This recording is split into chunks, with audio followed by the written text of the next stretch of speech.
Thanks for inviting me to give this brief talk. Uh, I've been told the talk should be general, but turn out all the talks will be so profound to me. Okay, so I try to be focused a little bit and then make it a little bit soft. And my talk is focused on artificial intelligence, and my talk is primarily focused on how to integrate precision medicine together with AI. And as we all know, in around year 2000, we identified the whole human genome. It's less than 30,000. So that's barely believe because we are so complicated as a mankind. So the turnout is there's so many modifications from DNA to RNA, from RNA to the protein. And all these modifications and change all the paradigm. So at this moment, we are no longer considered too much about phenotype. We talk about more genotype. We are not talk about morphology that much. We talk about all the genome expression. So the molecular diagnosis become the key, especially in cancer, but it's really not just cancer. Neuro, rare disease, pediatric is overall all being changed. So the paradigm changes. But the problem is how we handle these data. And so many data we collected from pathology, from imaging, from precision medicine, sequencing that become massive data, and we need data mining. At the beginning, we asked bioinformaticians to help us, but the big data is even more than what they can handle about. So gradually, we are moving that into the machine learning that is helping our computer and get it smarter. And then that is artificial intelligence. And also, since AlphaGo beat the mankind, and we kind of totally lost the confidence. So we now rebuild our brain to push up the AI into the industry, into the automation, robotic, but very important is in healthcare. So you can see from this slide, the growing in healthcare using AI is significant. There will be $3 trillion in the upcoming 10 years. And all the big names, Apple, Google, and Microsoft, they all get into it. The small company all get a start, and the easiest way to get a startup and a fundraise, get a joint venture is about AI. That is a magic word at this moment. But exactly how we start up with this artificial intelligence and integrate it into the precision medicine, and it's we need to have some focus. So pretty much the background you can see there's so many small companies around that, but mainly they are focused on several things. The one is imaging, using the imaging for diagnosis. And the second is the drug discovery, to reduce the drug discovery time, or is helping the diagnosis. The helping the diagnosis such as Watson for oncology, and also for the remote monitoring the patient, like these telemedicine device, etc. And the mining the medical record, the medical record mining and integrated to our precision data. And then assisting repeated the job. That means do the scout work for us, be a helper for us. And then, of course, the most important for today is precision medicine. That is also something like Watson for genomics. Watson for oncology and Watson for genomics, now at least it's the one starting in our world using AI in the precision medicine. They are not perfect, they are still learning, but they are machine learning. So they are improving by themselves. And quickly rolling more things now, you can see this company, the River Rain, already get FDA approval for the clean read the CT software. So you don't need to redesign your algorithm. You can download the algorithm from the domain, public domain, and then you can learn from these company and doing together. They welcome you to join them. That's because they need more data. The more data you give to them, the more film you give to them, their machine learning even better. But the problem is that most of the film the CT scan, the diagnosis made by radiologist, but not made by the surgeon. So the radiologist believe they made the right decision, right diagnosis. But turn out is after the surgery, they come up with it's a TB nodule instead of the neoplasm, or it's an inflammation granulation rather than a cancer. So you're not just providing the CT scan film. You need to provide the clinical data. With that, you need to be very careful about HIPAA regulation. So nowadays, the major hurdle between the AI and the precision medicine is lawyer, actually. So we have to deal with that and to educate them. It's very hard to educate the MD, but harder to educate the lawyer. So you have to bear in mind. I just visited Boston, and then I come back. I talk with Brigham, MGH, and Dana-Farber, and as well as MIT. I have many friends over there, and we are engaged with them to make the better AI and join a project together. Because this is not going to be done by one individual institute. This got to be a cohort, a consortium, and building up together. But you may also question about how can you have about the 10,000 films and even 100,000 films loaded into the same software and algorithm? Because you can imagine 10 different institutes in the past 20 years, all the CT scan collected from different machines. One from Philips, the other from GE, the third from Siemens. They have different calibration. And they read by many, many different radiologists using their own technologies. So you cannot integrate all these background factors, even sometimes confronting factors together. So we have to either expand our database and need to be a very precise and large database, or maybe we should do is to make the algorithm smarter. So we are not just getting the algorithm keep learning and improving and modify, and eventually they put all these factors together. They can realize that Siemens have the special reading that's different from Philips. So that is a very, very interesting thing that I'm learning. And another thing is cannot just work with the academic institute. We got to work with some companies such as NVIDIA. It's a very good company. They are working together. But there's several strong institutes already invest a lot. So people try to use all these semantic labelings and the annotation about all the lesions, such as this lesion, what's the size, do they have a sparkling inside, is there any intensity, etc., etc., etc. So that kind of annotation using semantic labeling is very tedious. We have so many students on that kind of project and doing that. They all get crazy. They told me they have a nightmare because they still remember that spot, the lesion. So it's so shame and sad. But the other hand, at Stanford, Li Fei Li, they design a different thing. They are using pictorial. They are not just go by semantic labeling annotation. They go by the pictorial. They just get a snapshot, and such as this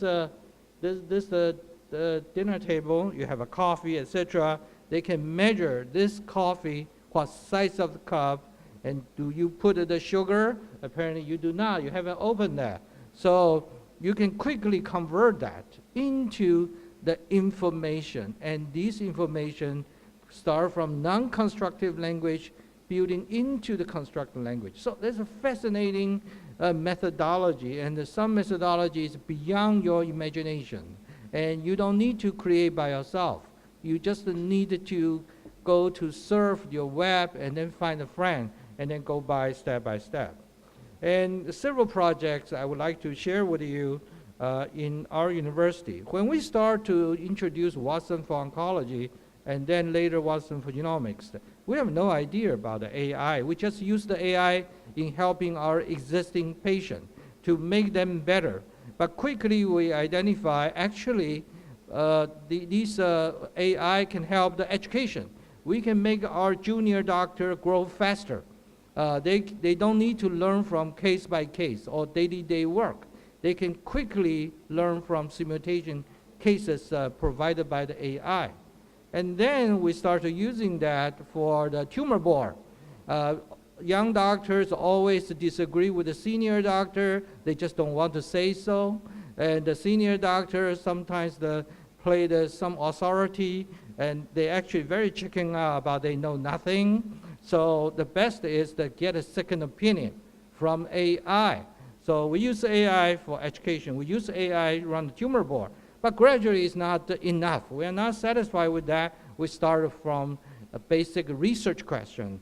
So pathologists step in and on board, and this is the work we work together with Harvard. And we are scanning the slide, particularly from Taipei. We have so many liver cancer patients. So we're scanning we buy a scanner. Scanner is not terribly expensive, it's not terribly cheap. But we scan in, and then we can start the labeling. And when we do the labeling, and then that information sent into the computer and also through the cloud get into our collaborator at Boston. And then gradually they change the methodology because they learn enough. They quickly can identify the tumor, but they need to start to learn something like a bioduct. They need to know something besides the bioduct. There's a T cell, and you can label that. Lymphocyte look different, and lymphocytes are different from the white blood cell. So inflammation also look differently from the morphology from the tumor. So they can identify that. So you color code it with different cells. Gradually, lymphocyte can be recognized, white blood cell can be recognized, bioduct can be recognized. So you will see gradually step by step. So lung cancer, particularly for the GGO, the ground glass opacity, our imaging radiologists always argue this is 0.2, this is 0.4, or 0.6. They all different. And then they argue whether there's a spike, this looks wrong. But if you ask 10 radiologists, they give you 12 different answers. So eventually it's let the machine learning and the machine tell us. So that is another thing that we work pathology together with imaging in lung cancer. So with this example, I can give you more and more, but it's not necessary to bother you that much. We now use that for the drug discovery. We have a protein structure. We have a compound library. We start to dock. After the dock, and we improve the iteration, step 1, step 2, and quickly we can identify potential lead compound. But more than that is sometimes we find out some old drug may be benefit to this target. So even better than you create a new drug. So that is something. And moving into the hospital, that is very complicated. It's not just pathology or imaging, that one technical department. That's also including medication, including vital sign, including emergency. So we are grouping all this information, and it's getting harder because in a hospital, there's so many non-constructive data, and some data still just handwriting, some are just printing on the thermal sheet, so you have to putting that together. And then not friendly to our HIS system either, because our HIS system will not allow you to get the patient background or information right away. So even though they de-identify the data, but if you want to link together, that's still very much problem. But AI can help you. One thing is anything show the rhythm. Anything show the rhythm is good for the AI. This is our sleep medicine program, and because if you know, familiar with sleep medicine program, you know how ironic this diagnosis can make. You know, the patients live in the sleep medicine center. They record down every rhythm in the past 8 hours sleep, and then the nurse or the PA step in to look into the machine and say, this is abnormal, bang. Oh, this is non-abnormal, bang. So they collect all what they see abnormal. So you can see very clearly, and on Monday, everybody point out that's abnormal because they don't like to start the work on Monday. Friday, everything's normal because they want to leave for party. So you can see the human error built in so significantly. So let AI be your helper to do that. And so before you blink, the AI already read the hundreds, the rhythm. So quickly they consolidate potential abnormal rhythm, and then give to the PA. PA then give it to the doctor. Eventually, doctor deliver the information to the patient. So that is very, very important. Another is facial expression. This is the collaboration together with the MIT, and then you can identify the neurologists that describe these facial expression in different ways. So the 10 doctors describe 12 different ways. So the diagnosis will totally lead to the wrong direction. So you're putting that together, and then you will find out that's very helpful. And the ICU is another thing. You went into the ICU, you heard about lots of false alarm from the monitor. And the nurse will not pay attention because they say that's a false alarm. But suddenly someone crashed. So what exactly is a false alarm? What is the real signal? That will lead to the AI to decide it. So this is an ongoing project. We are working together with another university at Europe and putting together all the data, X-ray, everything. Yeah, so needless to say, we have not just the inpatient. We have tons of outpatient. They wear with all the crazy things, especially Taiwan, they produce these. So everybody have a different, not Apple Watch alone. We have more than 10 times the Apple Watch. So everybody wear that, and they want you recording down, and then we don't know how. So the pharmacist step in, the ER step in, how to put that together. That we require AI in building up smart hospital and a smart world. So I think these are all the cloud-based. So because only cloud-based, you can computing. But otherwise, if you storage that, you need to buy the 10 racks, the server for the very little things. So this is health IoT, Internet of the Things. And we appreciate Watson collaborate with us in many, many things, and moving up to the research. So that is great. And we also build up together with the neuropsychiatry and all together to better learning about cognitive recognition. And we start to realize that actually we make lots of wrong decisions because we are too trust that we can do it. So let's put in all to the patient care. Nowadays, doctors that type in a computer, they don't see their patient. They don't spend time to see the patient because they have to finish the typing and then finish the billing. Otherwise, the superintendent will be mad about them. So now with AI, we can now refocus us back to the patient, and because we have a Siri systems, when we communicate with the patient, and AI already recording down everything, what we said. So when we finished the narrative, the medical record, that is our dream. So we need a second opinion from AI now. Thanks for your attention.